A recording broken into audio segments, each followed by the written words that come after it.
dá pra gente falar aqui, tirar dentro do horáriozinho lá dentro pra fazer tudo aqui. Vou estar lendo um texto que se encontra em Gálatas 1, 11 e 12. Quem me fala esse livro da Bíblia aqui? Quem conhece Gálatas? Levanta a mão. A galera tá pensando em Bíblia. Então eu vou contar um pouquinho da história, que é bom até que eu vou contar um pouquinho da história. Ele fala assim, ó, Gálatas 1, 11 e 12. Isso aqui é um homem que escreveu uma carta e vou falar para você um pedacinho dessa carta.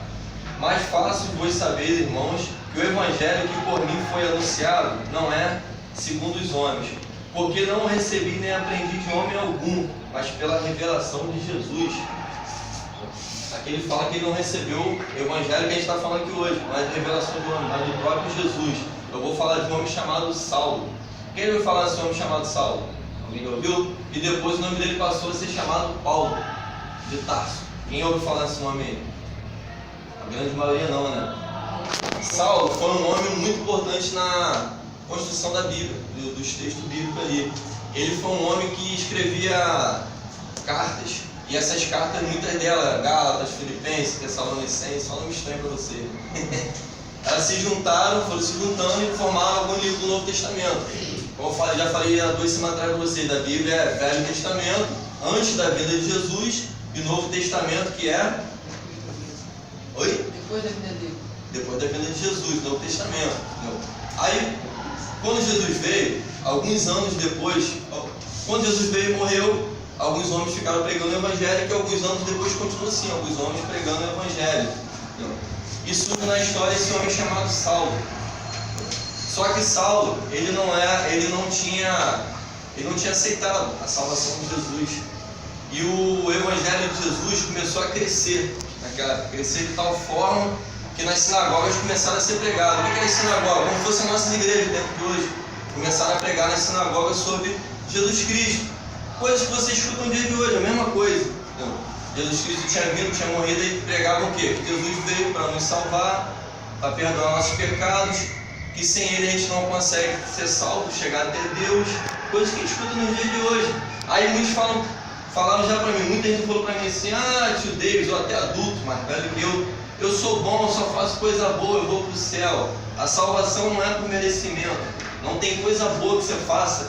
Eu vou me arrastar de joelho daqui até no portão, Jesus vai me salvar. Não é por merecimento, não é por sacrifício. Eu vou pegar todo o meu pagamento desse mês e vou dar compra para os pobres. Não é por merecimento. Salvação são 2 passos principais: arrependimento e fé. Um é você, primeiro passo, arrepender de todos os seus pecados. Aí o sangue de Jesus vem e te limpa. E fé, segundo passo, fé que Ele morreu na cruz pelos seus pecados, pelos meus pecados, acabou. Salvação é tão simples, eles pregavam isso naquele tempo que eu estou falando hoje. Arrependa dos seus pecados, e acredita na salvação de Jesus, que Ele veio e morreu por vocês na cruz. Vocês acreditam que Jesus morreu por vocês na cruz? Vocês acreditam, falta só se arrepender dos seus pecados. São 2 passos simples. Então, o Evangelho de Cristo, 2 passos simples. E naquele tempo, eles pregavam nas sinagogas isso. Só que Saulo foi um homem que naquela época ele teve um estudo com um dos caras mais famosos da época, como se fosse esse nossa época que estudava no Colégio Pereira Rocha. Nem todos podem. Entendeu? E ele teve um estudo com esse homem famoso da época, e pouco tempo depois virou doutor da lei. Então o Saulo teve um estudo com as pessoas mais importantes da época, os nomes mais falados, mais conhecidos, virou doutor da lei. Ele era respeitado, na época era um cara muito respeitado, era o tal. E ele ouviu falar que nas sinagogas estavam pregando sobre Jesus. Como assim pregando sobre Jesus? Naquela época tinha os homens religiosos. O que eram os homens religiosos? Eram homens que se diziam bons, mas por dentro o coração não estava tão bom assim. Eram homens que, se tivessem que por dentro estava coisas como raiva, se tivesse que perdoar alguém não perdoava. Se dizia bons, mas por dentro o que falava era outra coisa, não era aquilo. As atitudes dele, na frente das pessoas, muitas vezes eles simulavam alguma coisa, mas por dentro estava outra. E muitas vezes deixava aquele ódio bater para fora, a ponto deles fazer um mal ao próximo, não amar o próximo.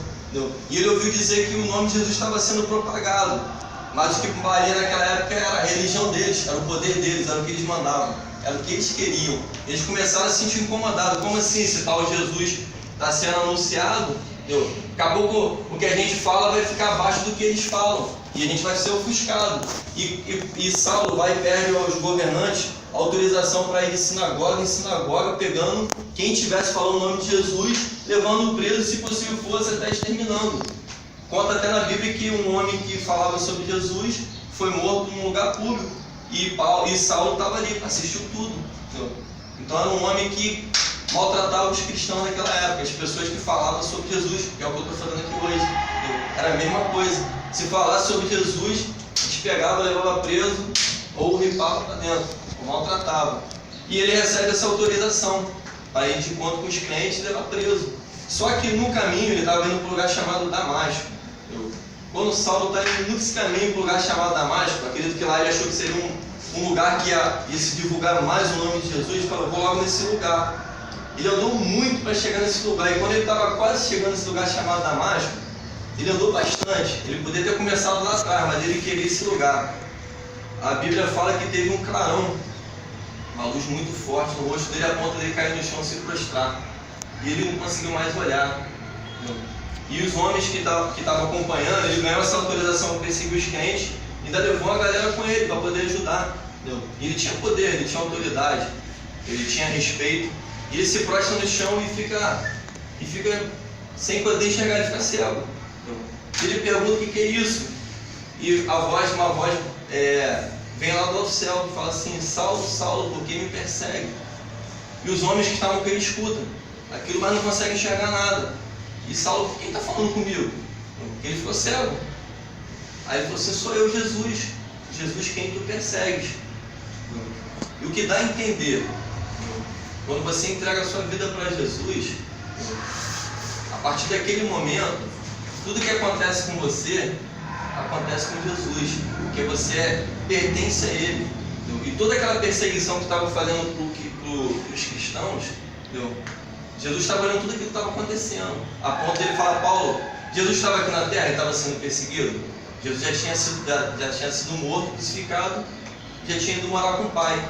O povo de Deus estava sendo perseguido, mas a ponto de Jesus falar assim, Paulo, por que você me persegue? Se você está perseguindo o meu povo, você está me perseguindo também. Você está fazendo mal a mim também. E Paulo fica cego. Naquele momento, foi um momento marcante, foi o momento que eu falei aqui, que ele fala assim, o evangelho que eu prego hoje não é pregado não foi porque homens me ensinaram, mas porque o próprio Jesus me revelou. Ele teve um encontro verdadeiro com Jesus. Naquele momento o próprio Jesus esteve ali para falar com ele.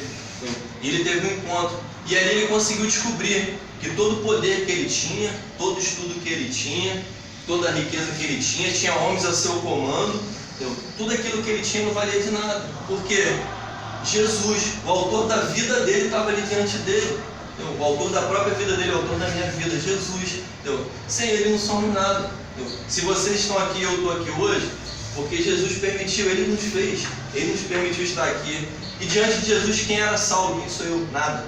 E ele estava cego ali, um homem que tinha toda a autoridade, todo o poder, e maltratava os crentes, os cristãos da época. Naquele momento ele não era nada. Descobriu que diante de Jesus ele não era nada. Aí sim começou a conversão de Paulo. O que é a conversão? A conversão é que você está indo pelo caminho, você descobre que está indo errado, opa, vou pegar outro atalho.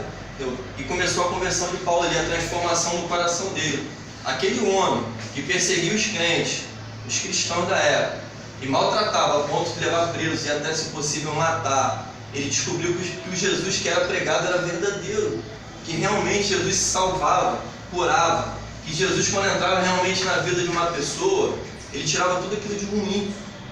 E Saulo teve uma transformação genuína na vida dele. Ele ainda continuou 3 dias sem enxergar, até que foi um homem de Deus chamado Ananias, e conversou com ele, orou, e ele voltou a enxergar. E Jesus permitiu que a visão dele voltasse novamente. A vida de Paulo foi transformada de tal modo que depois o nome dele deixou de ser chamado de Saulo e passou a ser chamado Paulo de Tarso. Quando Jesus entra na nossa vida, cara, acontece algo espetacular que a gente não consegue nem explicar. Todo o ódio, todo o rancor que tem no nosso coração, ele vai tirando, ele vai transformando aquilo em amor. E Paulo, tudo aquilo que ele tinha, aquele ódio que ele tinha pelos cristãos, reverteu em amor. Ele passou a ter amor pelas vidas. Ele começou, a alegria dele era tão forte, que de perseguidor, ele passou a ser perseguido. Ele começou a pregar o evangelho de Jesus Ao contrário, ele maltratava os cristãos, ele mesmo começou a pregar, entendeu? E ele começou a ser perseguido, entendeu? A ponto dele fazer viagem missionária pelo mundo, a ponto dele ser preso. E conta a história, em alguns relatos, que ele insistiu tanto nisso, porque ele não conseguia conter. O amor de Deus era tão forte no coração dele, que depois a história fala que ele foi decapitado, cortaram a cabeça dele. Mas assim, o encontro de Jesus com ele foi tão forte, que ele não conseguiu mais guardar aquilo para ele. Ele tinha que falar de Jesus para o próximo. Porque quando a gente realmente tem um encontro com Jesus, a nossa vida se transforma. De tal forma que é um homem que perseguia e deixou ser perseguido. Entendeu? Aquilo para ele não se importava. Não, pode me perseguir, porque eu quero falar do amor de Jesus. Entendeu? O amor de Jesus, quando entra no coração da gente, ele faz algo sobrenatural, que não tem como a gente explicar, só a gente vivendo. Entendeu? Ele transforma a gente por dentro, ele muda. Ele faz a gente mudar todas as nossas atitudes, ele transforma ódio em amor, transforma a tristeza em alegria. E nessa tarde vocês possam ter o mesmo encontro que Paulo teve, que Saulo teve e se transformou em Paulo. Vocês possam ter também esse encontro com Jesus, deixar ele entrar no seu coração.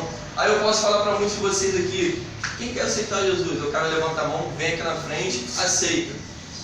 Só que chega ali na frente, esquece tudo que eu falei. Mas é diferente. Eu não quero que vocês tomem uma atitude por emoção ou por pilha, porque um amigo está levantando um sim, mas deixar ele entrar de verdade no seu coração.